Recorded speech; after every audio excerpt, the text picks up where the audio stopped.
is my mic on? Yes? Good. I'm actually here to tell you the future we're talking about building, it's already here. And it's in a place you wouldn't expect it. I'm not talking about the lasers and stuff, but the broad strokes of the future, an open, inclusive society where we come together to solve complex problems. I know a place where that already exists. It's the third grade classroom. Everybody knows all the things that are wrong with schools, right? You probably had a French teacher you hated, and the building smelled, and homework is stupid, and teachers get too much vacation. I know. I have heard all of these. But bear with me for the next couple of minutes, and I can show you that schools are some of the most underappreciated places in our society because they are where we are building the future. I know this because I've seen a lot of schools from the inside in the last couple of years. In 2012, I co-founded an organization called Climb, and what we do is we build a better world, a better and bolder world, by showing kids and millennials just how powerful they already are. And we do this by inviting them to come to school during vacation. Because we believe, first of all, that school is fun and learning is fun, but also because we want to show them that school is the place where we all lay the groundwork for our future together. You guys are still not convinced, right? You're still thinking about that French teacher you hated? I'm going to make you a deal. I'm going to take you there. We're going to go see my kids in my classroom. I'm going to show you what it's like. And afterwards, I'm going to show you my secret of change making. Okay? Okay, let's go. So we're going to go on a field trip. It's okay, you can stay in your seats, but in our minds, we're going to go on a field trip. Let's say it's a Tuesday morning. It's maybe like 9:30. We're in the elementary school that I used to work at on the outskirts of Hamburg. We're going to go see my third graders. They're great. You're going to love them. Let's go. So we'd sneak in, right? And what we'd see is these kids over there. They're doing math, doing something with like wooden building blocks that you probably don't really understand. There's someone working with Play-Doh. There's a girl writing letters into shaving cream. Someone down there reading Pippi Longstocking, sprawled on a beanbag chair. If you're like me, maybe you're thinking, where's the teacher? But there she is, sitting on the carpet with two kids, working intently, but still seeing everything that goes on around her. I want to stay for a minute longer. I want you to really watch those faces, the scrunched up concentration, and then the moment of joy when the light bulb finally goes off. I want you to see that these are kids whose parents came from all different places on this world, but they've managed to build a community in this classroom. It's not quiet exactly, it's more like a beehive humming at full capacity as kids clack, clack, clack with their wooden manipulatives and walk over to get the new assignment and maybe look at what someone else is doing because they're kids and that's what they do. And everybody's working so intently. It's so cool, right? All right, I think we've seen enough. We can go. Psh, sneak out. All right, we're back on the TED stage. Let's talk about what we saw. First of all, we saw the microcosm of a diverse society. This country's changing, and classrooms are changing too. 1 in 3 kids who were in first grade this year came from an immigrant family, and curriculums in schools are changing to reflect that. Teachers tell stories that are not just German classics like Little Red Riding Hood anymore. And in social studies, you don't just go visit your neighborhood church, you go to the mosque or the temple as well. And the fact that these kids know how to celebrate diversity and manage difference, it makes me so hopeful that as a society, we'll become better at making room for people who look or talk or worship or love differently than we do. And we also saw those kids working really hard at 21st century skills. Elementary school is not just reading, math, and finger painting anymore. Kids are developing foundational skills of the future. It's the result of an almost invisible policy shift that prioritizes skill-based learning that's being lived in every elementary school in Germany today. Most of us don't even know that. So these kids, they're 8 or 9 years old, and they know how to creatively problem solve. They know how to manage their time and resources. They know how to work in a team in a productive way. I didn't learn how to do most of that stuff until halfway through university. And that makes me so excited about all the cool stuff these kids are going to grow up to build and invent, because with a lot of global challenges, we're still waiting for the next big idea. So that's the good news, right? We saw school as a place that manages to create diversity, and we saw school as a place where kids learn 21st century skills. That's the good news. But the research tells us, and the news tell us, a lot of the stuff that's going on in our educational system in this country is not such good news. For example, in that classroom we visited, way more than 1 in 3 kids came from an immigrant background because schools in this country are segregated. 70% of kids in big cities that come from a migrant background go to a majority-minority school.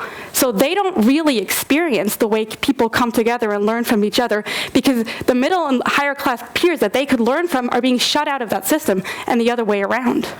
And as someone who recognizes the potential of school to bring people together, that frustrates me. And remember those faces, right? The concentration, the joy, the kids with the little math wooden manipulatives, the kids spelling into the shaving cream. Those kids are working as hard as they can, but they are already a year behind. These kids are growing up around the poverty line, and because Germany has one of the largest achievement gaps among developed nations, even the brightest kids in that classroom are not on a level with their middle and upper class peers just a couple of subway stops away. And as someone who recognizes the challenges kids in poverty face, right? Parents who work low-paying, time-consuming jobs, who can't afford to take their kids to the museum on the weekends, who can't afford expensive educational toys like Legos. And that leads to kids who maybe have trouble concentrating, or maybe kids whose language skills aren't as developed. And then we expect these kids to go to school and perform in these very, very complex learning environments. It doesn't seem fair, does it? It makes me mad. That's what I saw, and that's how I felt when I worked as a teacher a couple of years ago. I felt so inspired by the diverse communities I saw in classrooms and the hard work that was going on, and so frustrated by a system that was stopping schools from being everything they wanted to be, and that they potentially could be. And something else happened to me while I worked in schools, something that I had not necessarily anticipated. I fell in love. I fell in love with these kids doing their best. I fell in love with teachers who show up to work every day despite all the lunacy. And I fell in love with elementary school as a place with the laminated signs on the walls and the art on the walls, and the fact that this is a place where you can walk in and see the future being built. And because I fell in love, I have no desire to stand on this stage and talk about all the things that are going wrong in schools, right? I want to talk about what's right and cool about them. But I also want to make them better. And that's how Climb came to be, not as a way to be better than school, but as a way to be a bridge that makes sure that every child in this country has the opportunity to take all the chances school is offering them. And that's what we do. We help kids bridge that gap. Like Patricia, whose picture I brought for you to look at, who, when I met her in 2nd grade, she was stuck in remedial math and she hated it. And she dreamed of being a pilot. She had this big dream that she was going to live in a big apartment in the city with all of her friends and be a pilot, but she couldn't figure out the way from the reality she was experiencing in 2nd grade to that goal. And that's what we showed her. We showed her how to find joy and meaning in her schoolwork, how to set goals for herself and structure her own work, so that now she's a deeply resourceful, tough 8th grader managing her way through an 8th grade curriculum. And she still wants to be a pilot because, as she likes to say, I want to take people to wherever they want to go. And another thing we do is we show aspiring teachers how to locate greatness within kids that make their parents roll their eyes or shrug their shoulders and make their teachers roll their eyes and shrug their shoulders. We show our people how to locate greatness in those kids. And a funny thing happens when you do that. Once you're able to see greatness in one of those kids, you're able to find greatness within yourself. And there are 2 people who are wearing t-shirts like mine who are sitting in the audience today, and they can tell you that once you manage to locate that greatness in yourself, it changes everything, and everything else becomes possible. And that's the work we do. We see potential in kids, in grown-ups, and in schools. And that's my secret. Remember, I said I was going to show you my secret? That's the secret. Start with what works. Recognize potential. in what you might think are broken places. Allow yourself to fall in love with what you might think are broken places, because that way you can make change happen. That's what we do, right? We see potential in kids, in grown-ups, and in schools. We celebrate everything that's right about them, and that makes them believe in their limitless capability to aim further and reach higher and be a better version of themselves. So celebrate people. When you're proud of someone, when someone inspires you, when someone impresses you, tell them. And I know it's going to feel weird at first, but I promise you, eventually you will really make someone's day, because you will be showing them that you see them growing into the version of themselves that they want to be. And do this with yourself, too. Allow yourself to draw strength from all the stuff that you are great at to work at the stuff that you're still working on. Because we all have space to grow, right? We have space to grow, the people in our lives have space to grow, and our world certainly has space to grow and potential to change. That's why we're here today.